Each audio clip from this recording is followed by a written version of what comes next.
शिवम सिंह नाम हमारा और आप देखना शुरू कर चुके सिमरा दर्पण न्यूज। आज कांग्रेस नेता मनीष सिंह ने एक प्रेस कॉन्फ्रेंस करके एक अहम जानकारी दी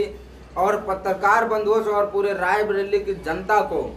उन्होंने एक ऐसा सच दिखाया और एक ऐसे सच से रूबरू कराया कि जो कल्पना, जैसा कि दिनेश सिंह एमएलसी ने कहा था कि जो चौहान मार्केट की जो जमीन है वो श्री अशोक सिंह जो पूर्व सांसद थे, मनीष सिंह के पिताश्री, उन्होंने अवैध रूप से कब्जा किया।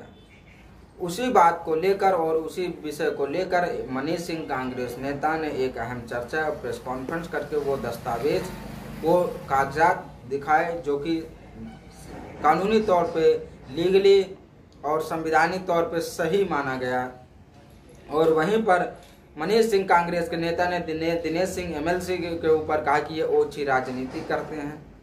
इन्होंने हमारे पिताजी के नाम का जो स्वागत द्वार बनाया और उसकी मंशा से ये भूमि को कब्जा करने के उद्देश्य से इन्होंने वो स्वागत द्वार बनाया और वहीं पर एक अहम जानकारी दिया। आइए अब उस पर नज़र डालते हैं कि मनीष सिंह ने प्रेस कॉन्फ्रेंस में पत्रकार बंधुओं को क्या अवगत कराया और क्या अहम जानकारी दी। कहना चाहता हूँ कि एक तरफ आप स्वर्गीय धुन्नी सिंह और स्वर्गीय पूर्व सांसद अशोक सिंह का स्मरण करके बता रहे हो कि वो जिले के समाज सेवी थे और पूरा जिला उनके आदर्शों पे चलना चाहता है। मैं भी उनके आदर्शों पे चलना चाहता हूँ। और दूसरी तरफ आपने उनके ऊपर भूमि कब्जा करने के लिए आपने उनको भूमाफिया घोषित कर दिया, क्योंकि जब उनका ये बयान आया कि ये कब्जे की ज़मीन है, मुझको बड़ा कष्ट अंदर से हुआ कि अगर ये कब्जे की ज़मीन है तो आप बता रहे हो, क्योंकि मैं तो उस समय पैदा नहीं हुआ था। अगर आपके हिसाब से स्वर्गीय धुन्नी सिंह और स्वर्गीय अशोक सिंह ने इसको कब्जा किया था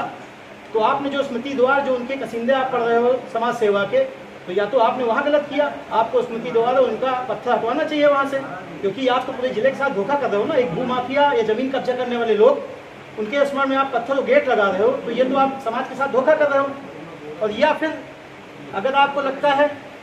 कि उसके बाद कल जब उनका बयान आया तो मैं काफ़ी परेशान हुआ, यार ऐसा कैसे हो सकता है कि भूमि जिस पे इतने सालों से हम लोग काबिज हैं और आज तक समाज के किसी वर्ग ने, इतने नेता हुए, सब कुछ हुए, लेकिन आज तक किसी ने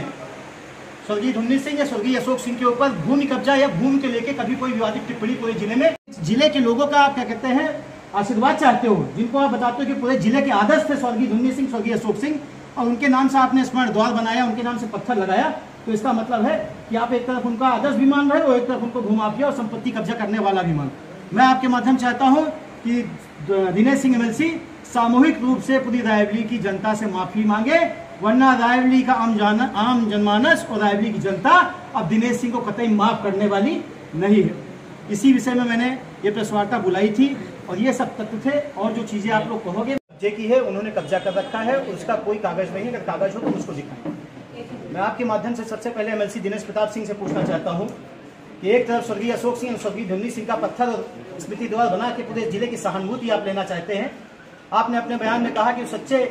कहते हैं नेता थे, वो सच्चे जिले के महापुरुष थे, विकास पुरुष थे वो दोनों लोग, और उनके आदर्शों में मैं चलना चाहता हूँ। दूसरी तरफ आप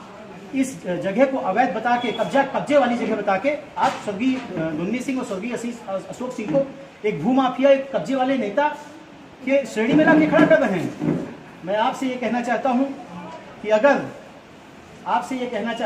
अगर उनको ये लगता है, क्योंकि मुझे तो पता नहीं था,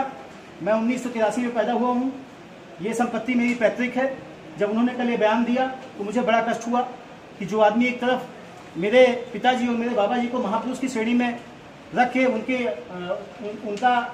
अनुकरण कर रहे हैं, और दूसरी तरफ वो मेरे बाबा और मेरे पिताजी को पूरे जिले और आम जनमानस के सामने भूमाफिया घोषित कर रहे हैं। जब मैंने कागज पत्र ढूंढवाने का प्रयास किया, कोशिश की, तो मुझे ये बहुत पुराना सा एक बैनामा मिला। जब ये बैनामा मैंने पढ़ा, देखा, तो मुझे आश्चर्य हुआ। उसके बाद तब मैंने आप लोगों की प्रेस कॉन्फ्रेंस बुलाई और आपके सामने रखा। मैं बताना चाहता हूँ ये बैनामा सन 1970 का है। ये जमीन जो है जिसपे आप लोग खड़े हैं, ये श्री भोलानाथ सिकरिया की थी, जिनसे हमारे बाबा ने बैनामा लिया स्वर्गीय हमारे पिताजी और अन्य के नाम पे, क्योंकि हमारे पिताजी और वो सब उस समय नाबालिग थे, तो संरक्षक में मेरे बाबा थे। और ये जमीन भोलानाथ सिकरिया से 1960 में भोलानाथ सिकरिया ने राजा साहब मुराद मोह से जमीन खरीदी थी। तो मैं तो पूरे दस्तावेज आपके सामने आज पेश कर रहा हूँ कि ये ज़मीन कब्जे की नहीं है, उसके पूरे लेखा जोखा बैनामा आपके सामने रखा है।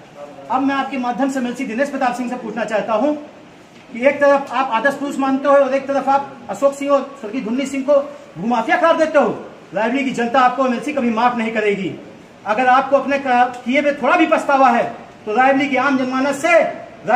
जनमानस से जिन्होंने हमेशा अशोक सिंह को और जिन्होंने हमेशा स्वर्गीय धुन्नी सिंह को एक श्रद्धेय और मान सम्मान की नजर से देखा, आज तक कभी रायबरेली के इतिहास में किसी राजनेता ने, किसी नेता ने, किसी भी अलग अलग पार्टी हो, दलगत से नहीं, अलग अलग पार्टियों के नेता ने कभी स्वर्गीय धुन्नी सिंह और स्वर्गीय अशोक सिंह के ऊपर जमीन हथियाने और इन सबके कृत्य का कोई आरोप नहीं लगाया। मैं आपके माध्यम से एमएलसी दिनेश सिंह से कहता हूं कि अगर आपकी आंख में थोड़ा भी पानी बचा हो तो आप सामूहिक प्रेस कॉन्फ्रेंस करके इस पूरे जिले के सम्मानित जनता से और जिले के लोगों से माफी मांगिए। मैं आपसे दोबारा कहना चाहता हूं आपके माध्यम से कि आपके सामने सारा दस्तावेज है। अगर दिनेश सिंह को अभी भी कोई समस्या हो तो वो कोई भी अपना प्रतिनिधि भेज के इन दस्तावेजों का अवलोकन कर सकते हैं, देख सकते हैं। भाइयों,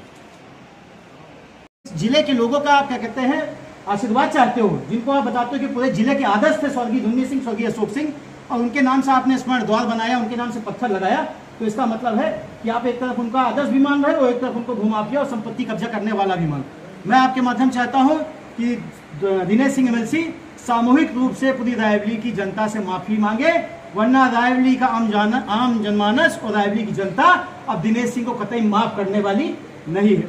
इसी विषय में मैंने ये प्रेस वार्ता बुलाई थी और ये सब तथ्य थे। और जो चीजें आप लोग कहोगे,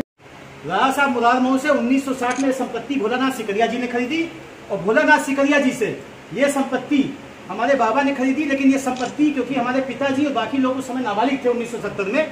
तो ये बैनामा स्वर्गीय अशोक सिंह और अन्य के नाम हुआ। संरक्षक ने सरलता से सहजता से चल रहा है दोनों लोगों में। तो उनका जो बयान आया है उस बयान में ही उन्होंने सब कुछ अपनी कहानी बता दी।